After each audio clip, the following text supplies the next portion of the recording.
Un saludo a todas las personas que siguen este foro desde la redacción del diario La Prensa. El día de hoy vamos a conversar con Ángel Medina.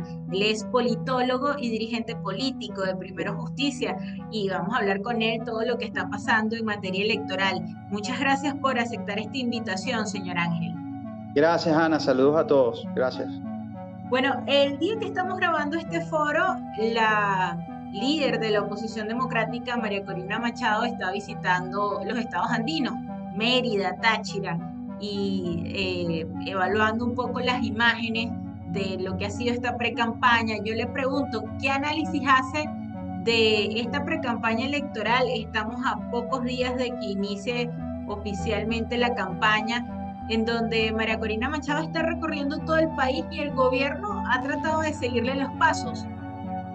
Bueno, quizás lo primero que hay que señalar es que es la segunda oportunidad en el marco de esta campaña tan corta que María Corina está en los estados andinos. Es la segunda oportunidad y eso es importante señalarlo, con lo cual quizás pueda darle lo que uno llama dos vueltas a Venezuela de aquí al día de la elección o a que finalice la campaña electoral. Creo que hay que destacar primero dos cosas. Uno, la movilización masiva de los ciudadanos a favor de un cambio. Y eso creo que se ha venido registrando en las distintas manifestaciones de calle, se ha venido manifestando en las distintas conglomeraciones, además del acompañamiento que a veces hacen a María Corina en la propia carretera, en los distintos pequeños pueblos. O sea, no solamente estamos hablando de grandes ciudades, sino también estamos hablando de terceros o cuartos municipios de cada uno de los estados de Venezuela. Yo creo que eso es importante señalarlo. Pero en segundo lugar, esta es una movilización que está coactada. ¿Por qué digo coactada? Porque, bueno, por donde pasa el movimiento de la oposición venezolana, entonces hay cierre de hoteles, cierre de albergues u hoteles que hospeden a las personas o al equipo de María Corina o a gente de la oposición.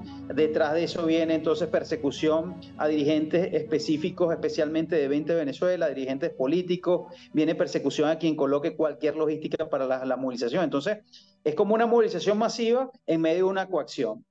Y cierro con la pregunta que me haces con el tercer elemento, que es una especie de eh, carrera de seguidilla detrás de donde va María Corina, que está haciendo el gobierno. Pero es importante señalar que el gobierno no es que está, es decir, Maduro y su gente no es que está persiguiendo a María Corina, mientras sí está yendo a los mismos lugares que está yendo ella, pero al unísono está yendo a 2 o 3 lugares más en otras partes de Venezuela. O sea, ellos tienen un despliegue como a 3 o 4 sitios a la vez, como a 3 o 4 voces a la vez para impulsar su campaña. Y eso creo que también es importante señalarlo, ¿no?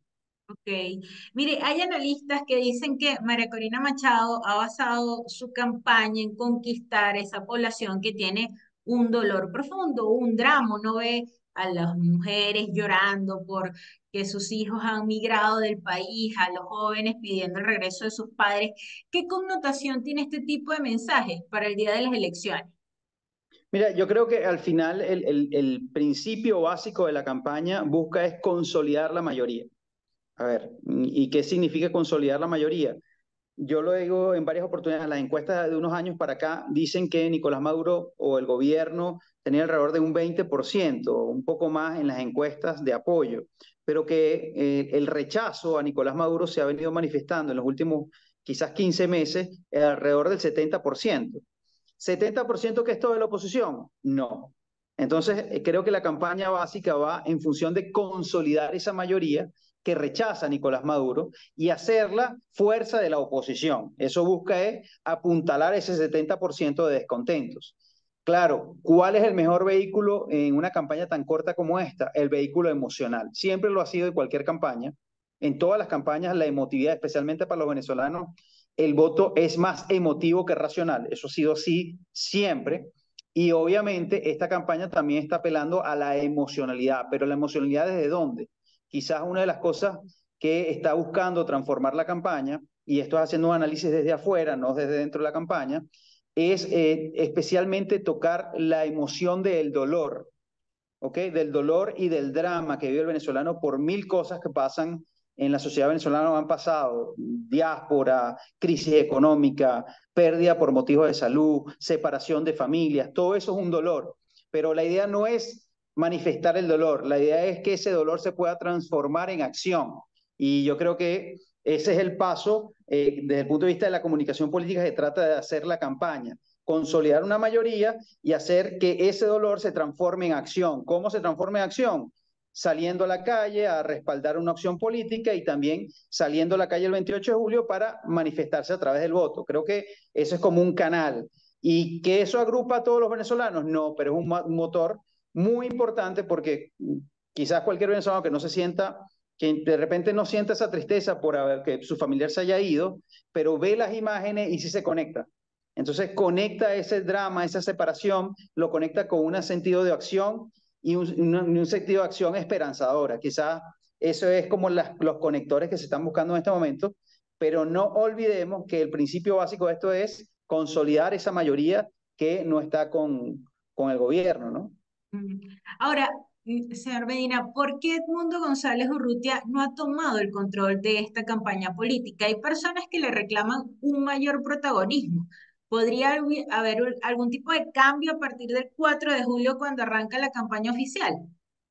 Mira, lo que pasa es que comprendamos la forma o las razones por las cuales Edmundo González llega a la candidatura unitaria. Y eso es importante, hacer el recorrido de esa forma en que llegó. El principio era la persona que, por ser presidente de la tarjeta unidad, de la unidad, sirvió como nombre, además un nombre muy respetable, para tener como resguardo de la tarjeta, ¿no? Al final, después de todas las inhabilitaciones, todas las fallas o los impedimentos para inscribir candidaturas, termina siendo Edmundo González. Creo que al final Edmundo González ha hecho una buena bisagra en términos de la acción de calle con la acción del mensaje. ¿Por qué? Veamos ahora a Edmundo González. María Corina la acabamos de detallar, pero ahora veamos a Edmundo González. ¿Qué está haciendo Edmundo González? Está consolidando lo que se llama los apoyos que construyan mayor unidad. Y por eso son sus reuniones muy puntuales con muchísimos sectores. Estaba viendo en este momento, hace apenas minutos, que se estaba reuniendo con transportistas. Es decir, ya él no busca una acción de llamar a grandes masas, sino puntualmente hacer mensajes a sectores específicos: profesores universitarios, estudiantes, transportistas, amas de casa, mujeres, profesionales, organizaciones civiles. Es decir, como que manda los mensajes muy puntuales, como que es el mensaje más estratificado, más dirigido, ¿no? Y yo creo que eso es importante. ¿Y qué se puede esperar ver en los próximos días cuando arranque la campaña formal? Sí, es como esa misma mixtura de María Corina por un lado, Edmundo por otro, en algunos momentos María Corina y Edmundo juntos, y los actores de la unidad y los dirigentes de la unidad por otro lado también. Es decir, como un despliegue casi total de cara al proceso de la campaña oficial, como se llama. Entonces, creo que por ahí debería ir, y pareciera que va a ir la estrategia, ¿no? De hecho, hoy se estima que Edmundo González está en Barlovento, ¿no?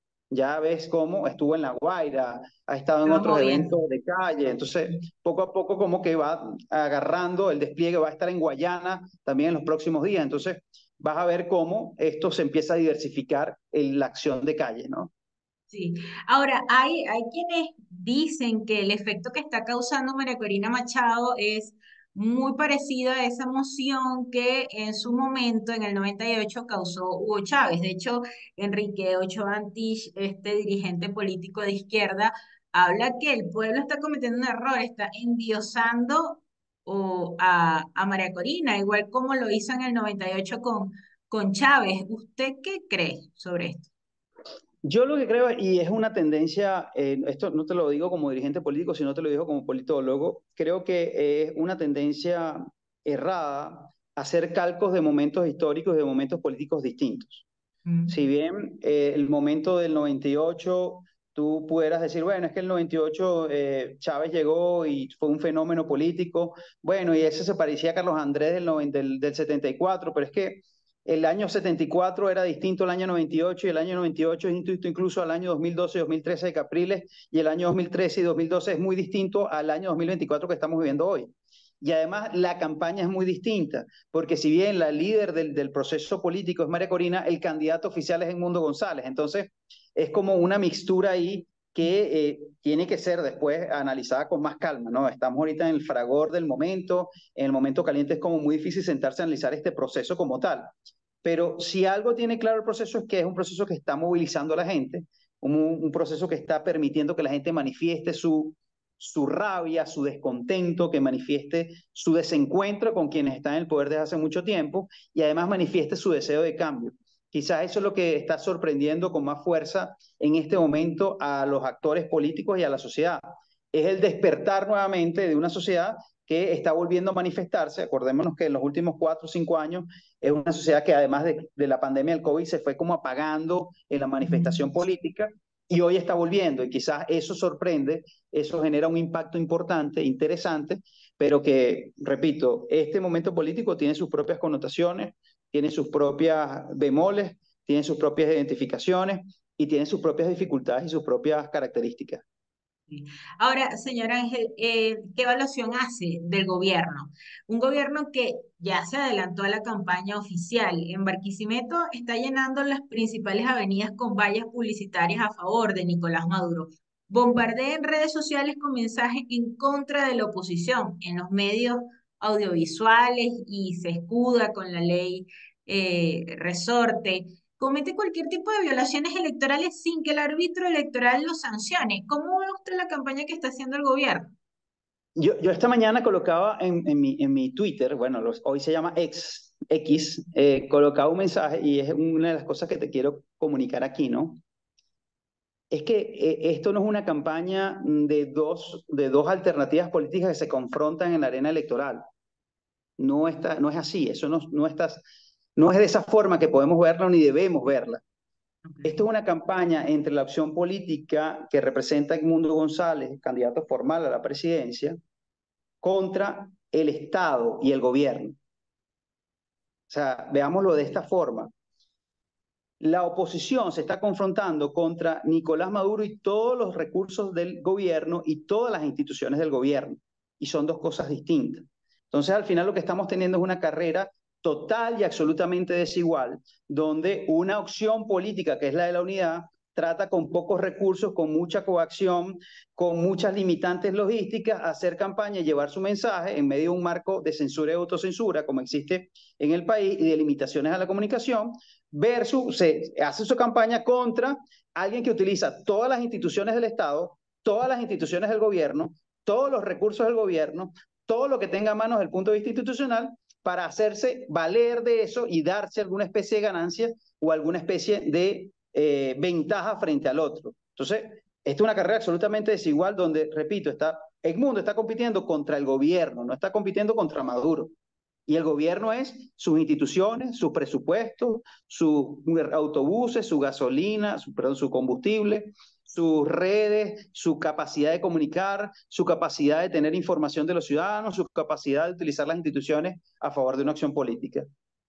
Ahora, señor Ángel, tiene todas las ventajas el gobierno a nivel de recursos, porque claramente está utilizando los recursos del Estado, pero en las encuestas más respetables del país, Nicolás Maduro sigue teniendo números muy negativos. Es quizás la primera elección en 25 años donde el gobierno decide participar, aún teniendo muy baja popularidad en las encuestas. ¿Por qué lo decide?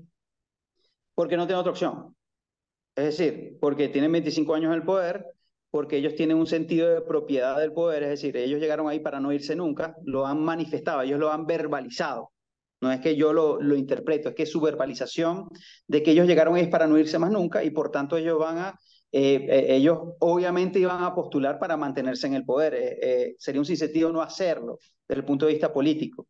Ahora, precisamente como ellos saben, lo mismo que sabemos los venezolanos, lo mismo que sabe la unidad, que es que ellos tienen minoría en el país, precisamente porque ellos ven las mismas encuestas que vemos todos los venezolanos, es precisamente por ello que ellos hacen mano de los recursos institucionales para limitar las capacidades de la oposición y para ver si ese 70-30 o 80-30, 80-20 que se está manifestando en la calle, pueden reducirlo a partir de reingeniería electoral, pueden reducirlo a partir de movimientos institucionales, pueden reducirlo o reducir esa ventaja a partir de coacción social y de control político y social, pueden reducirlo a partir del uso discriminado e indiscriminado de recursos del Estado. O sea, ellos van a utilizar todo lo que tengan a su alcance para ver si esa proporción 70-30 u 80-20 la van acercando. Y eso es como una primera etapa. La segunda, Ana, tiene que ver con que ellos bien van a utilizar todas las instituciones para reducir esto, pero una de las cosas que ellos necesitan es también provocar abstención. Por eso tú ves que solamente pudieron inscribir 6.000 personas más en el registro electoral del exterior y quedan por fuera casi 4 millones de venezolanos que no van a poder votar porque están en el exterior. Es una forma de reducir o de dar abstención de manera casi que de entrada. Y lo segundo es enviar mensajes muy claros a sectores intermedios de la oposición o sectores light de la oposición o ciudadanos que se califican lo que algunos encuestadores llaman como niní, enviarles mensajes de que no hay posibilidades de ganar, de que no hay posibilidades de que haya un cambio en Venezuela y por tanto llevarlos a que digan, bueno, votando no se logra nada, yo no voto, y eso es picar abstención. Y además cuentan con una abstención estructural que ha habido en Venezuela de alrededor 20% histórica, sobre todo en procesos electorales presidenciales. Entonces ellos creen que empezando a rebanar de esa manera, desde el punto de vista institucional por un lado, y el otro desde el punto de vista emocional, pueden reducir la brecha que se está planteando hoy, que es una brecha, ojo, una brecha que por más que tú hagas desde las instituciones y de lo emocional, sigue siendo una brecha muy grande, demasiado grande. Toca usted el tema de la abstención. ¿Cómo evalúa la oposición la abstención para estas elecciones? Decía usted el tema de los migrantes. Cerca del 20% de la población electoral hoy está fuera del país y sin derecho a poder votar en estas elecciones. ¿En cuánto puede rondar el número de esa abstención para estos comicios? Bueno, nada más de arranque, el registro electoral es alrededor de 21 millones de venezolanos, 21 millones de electores, el registro electoral. Quítale 4 o 5 millones de personas que están fuera. Ya te pones en que los electores posibles son 16 millones, no 21 millones. Ya de entrada está ahí, hay una caída importante de lo que es el registro final o la población final de los electores. A ese 16 millones tienes que reducirle también los abstencionistas. Repito, históricamente Venezuela ha tenido un porcentaje de abstención de alrededor del 20%. ¿Ok? Estamos hablando que tienes que quitarle a esos 16, estamos haciendo un escenario, no es que vaya a pasar así, pero quítale esos 16, 4 más. O sea, al final el proceso electoral se va a decantar entre 12 a 14 millones de electores. Eso es lo que estiman muchos analistas en este momento, ¿no? Pero el quid del asunto o la clave para la oposición es cómo reducir esos niveles de abstención.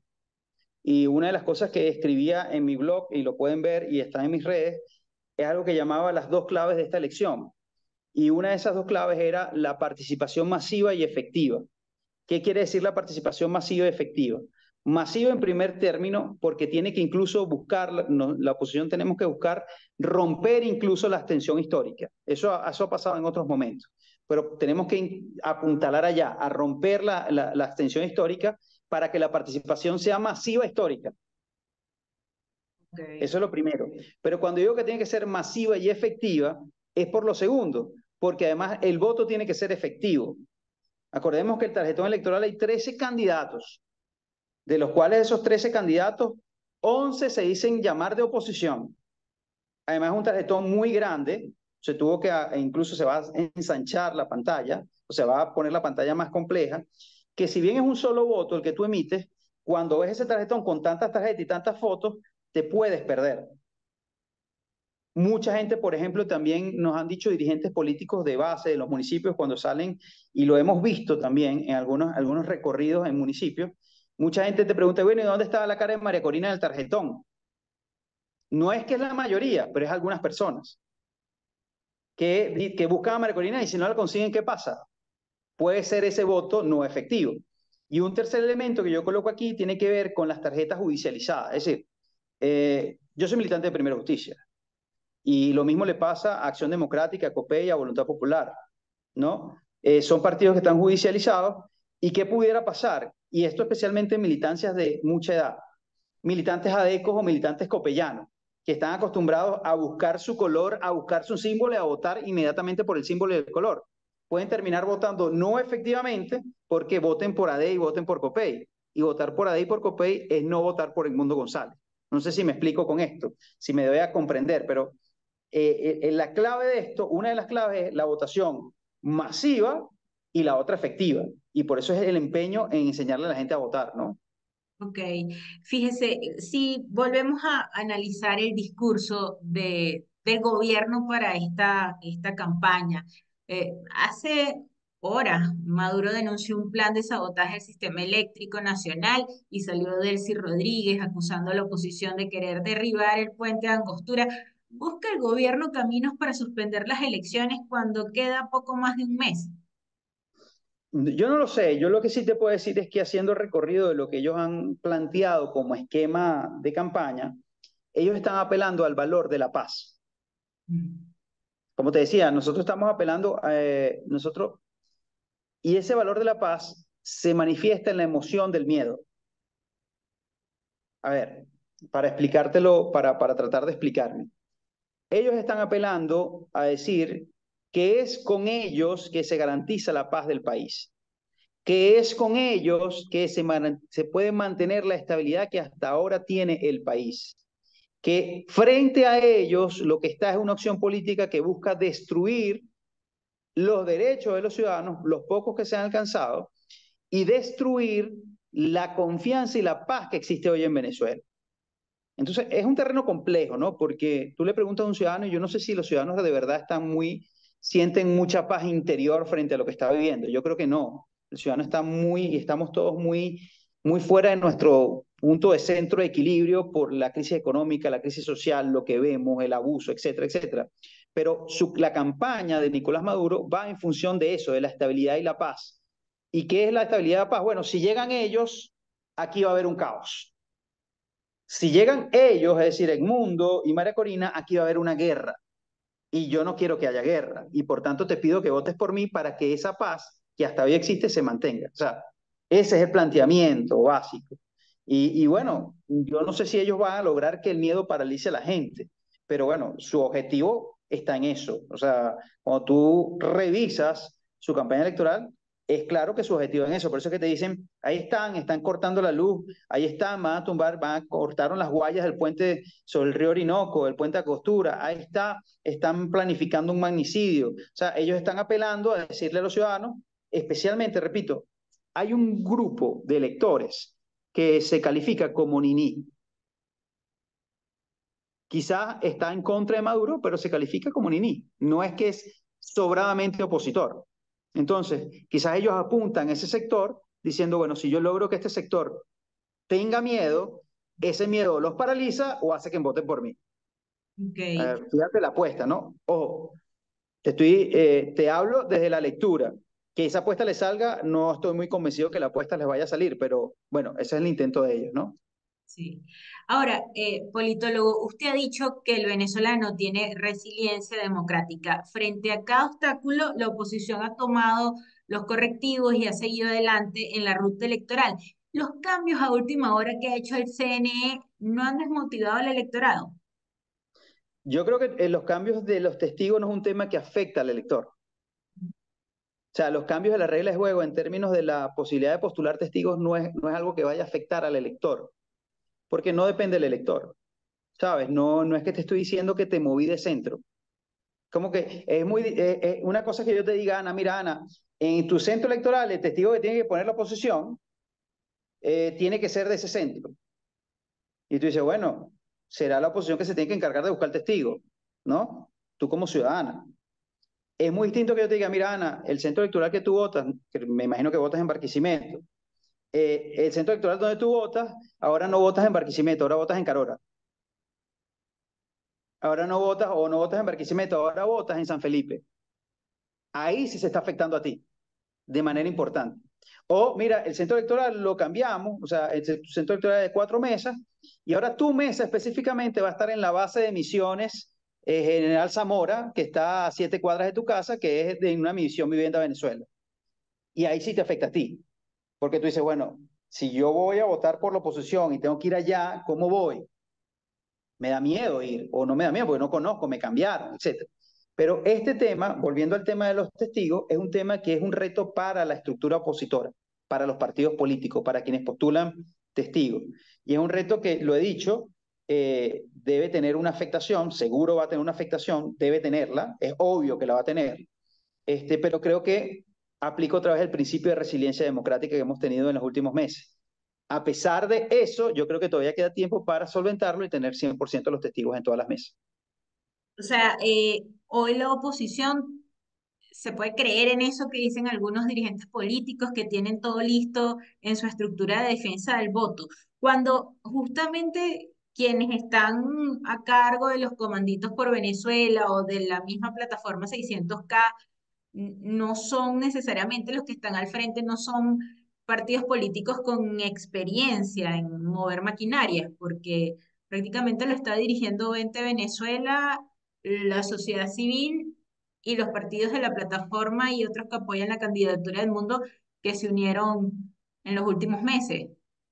Yo te voy a dar mi experiencia en lo que he vivido en los distintos recorridos que he hecho en varios estados de Venezuela y en las conversaciones que he tenido con dirigentes políticos de esos estados. Dirigentes políticos que tienen muchos años en esos estados, que son muy reconocidos, que son representantes de los partidos políticos, agrupados o no en la plataforma unitaria.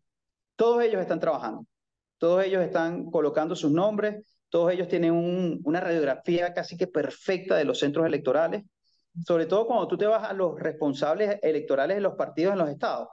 A mí me sorprende mucho porque hay unos responsables electorales, sobre todo a nivel municipal, que tú les hablas de un centro, por ejemplo, centro, cualquier centro, colegio tal, y esas son personas que te dicen inmediatamente, ese es el código tal, tal, tal, tal, ahí votan tantas personas y hay tantas mesas. O sea, tienen eso tan bien, la radiografía la tienen tan completa que es sorprendente. Pues esa gente se está moviendo, Ana. Esa gente tiene ya como 3 meses trabajando sobre esto, armando listas, buscando a las personas para que sean testigos, haciendo el trabajo que se hace para todas las elecciones y que ellos conocen muy bien cómo hacerlo. Y además decirte algo, históricamente hay algo que yo creo que no va a poder obviarse. Históricamente los testigos no son 100% de los partidos, porque hay mucha, por ejemplo, hay mucha historia de centro, colegio tal. Mire, ese colegio tal tiene 10 años cubriéndole la señora tal, la señora María, que no es de ningún partido político, pero la señora es tremenda testigo. Es la mejor de las testigos que puede aparecer para ese centro.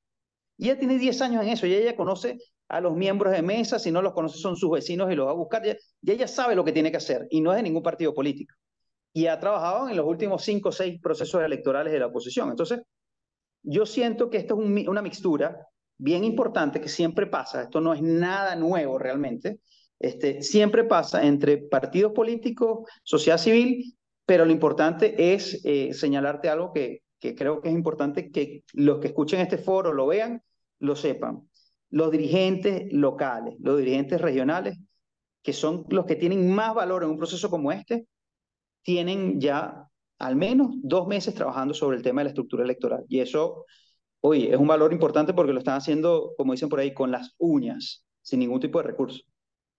Ahora, señor Medina, ¿qué me dice de la cantidad de alcaldes opositores que han sido inhabilitados en los últimos días simplemente por apoyar a Edmundo González Urrutia? Van 12 más un alcalde que fue detenido en Táchira. ¿Con qué intención se aplican este tipo de medidas que no tienen sentencia firme? Prácticamente es un anuncio que en este caso hace el CNE en su página web y no el TSJ. Mira, te lo voy a poner de esta manera, haciendo una lectura muy política del asunto. La mayoría de esos alcaldes fueron electos en el año 2021.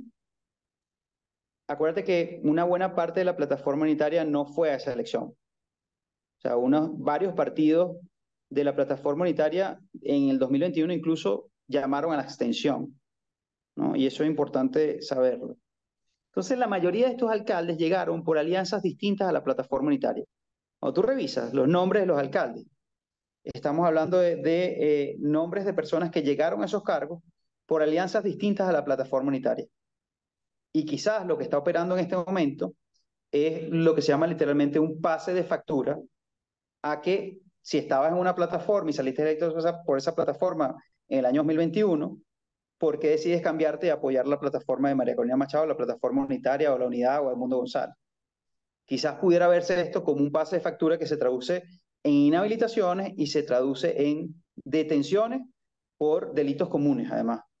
O sea, por el caso del alcalde del Táchira, incluso es un tema por un caso de corrupción de hace unos años, que se reactivó ahora, entonces por eso es que se provoca la detención. Lo demás son Ok. inhabilitaciones. Pero hagamos un arqueo de cuáles son los partidos que postularon esos alcaldes o con qué partidos ganaron la elección esos alcaldes, ¿no? Sí, la mayoría de fuerza vecinal que hoy Ahí está la apoya respuesta. a Antonia Carri. Ahora, señor Medina, ¿por qué la oposición se negó la semana Perdón, pasada? ahí pudiera estar la respuesta, no es que está la respuesta, ahí pudiera estar la respuesta.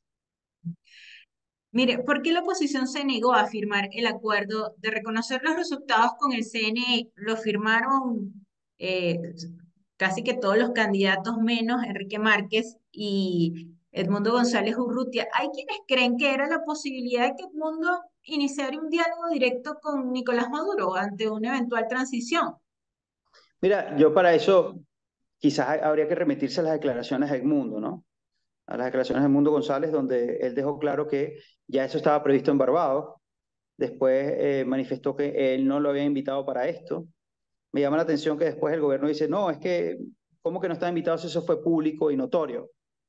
Bueno, ahí ya vienen temas de carácter formales, de formalidades, pero me quiero remitir simplemente a lo que ha dicho Edmundo González. Él no fue invitado para esto, nunca le convocaron, nunca le consultaron sobre este proyecto. Y en segundo lugar, él lo que dijo era, bueno, si esto fue firmado en Barbados lo que se tiene que cumplir, que dentro del acuerdo de Barbados estaba establecido el respeto a los resultados electorales que emergieran de la consulta electoral, como están establecidas otra serie de cosas que han sido violentadas en el camino. Yo, en ese sentido, simplemente me remito a la posición que ha dado Edmundo González, ¿no? Me restan tres preguntas nada más y hoy leyendo un poco los titulares, María Corina Machado acaba de decir que hay una necesidad de una transición política en Venezuela y Edmundo González habla de que hará un gobierno donde cabrán todos. ¿Se puede dar una transición cuando el gobierno, aún perdiendo el poder ejecutivo, seguirá controlando todos los poderes públicos por al menos 6 meses? No es que se puede, es que se tiene. O sea, se tiene que dar un proceso, yo, bueno, puede llamarlo transición, pero la verdad es que lo que debería venir en Venezuela es una negociación, o continuar la negociación que se paralizó en Barbados, esa que no llegó a ningún lado, continuar una negociación cierta para darle estabilidad y transformar el sistema político. Porque el problema, básicamente, es como tú dices, la elección es el 28, pero van a transcurrir 5 meses hasta que asuma el nuevo presidente, y eso yo lo he denominado, también lo escribí, lo pueden ver en mi blog, los meses convulsos. ¿Por qué los meses convulsos? Porque claramente es eso, se conquista un poder público, pero el resto de los poderes públicos está coactado o controlado por el chavismo, el maurismo, el socialismo, como lo quieras ver. Entonces, no es sencillo tener un poder y o tener el resto de los poderes en contra. Te lo dice alguien que viene de la Asamblea Nacional de 2015, que nosotros ganamos esa asamblea muy bien, ganamos las 2/3 partes, pero vimos cómo esa confrontación entre poderes al final terminó desgastando la propia Asamblea Nacional. Entonces, no es sencillo llegar al Ejecutivo, que tiene preeminencia, que tiene un poder importante, para pelearse con el resto de los poderes públicos. Más bien lo que debería es iniciarse un proceso de negociación entre los poderes públicos y entre los políticos con altísimo nivel de responsabilidad y con altísimo nivel de flexibilidad, entendiendo que hay dos cosas. Hay una gente que dice, bueno, hay que reducir los costos de salida del madurismo, del poder. Eso es verdad, pero hay que también reducir los costos de entrada de la oposición al poder. No te creas que la vida es solo que en una negociación solo paga uno. En las negociaciones siempre pagan los dos. En toda negociación siempre los dos que se confrontan o los dos que intentan negociar tienen que ceder.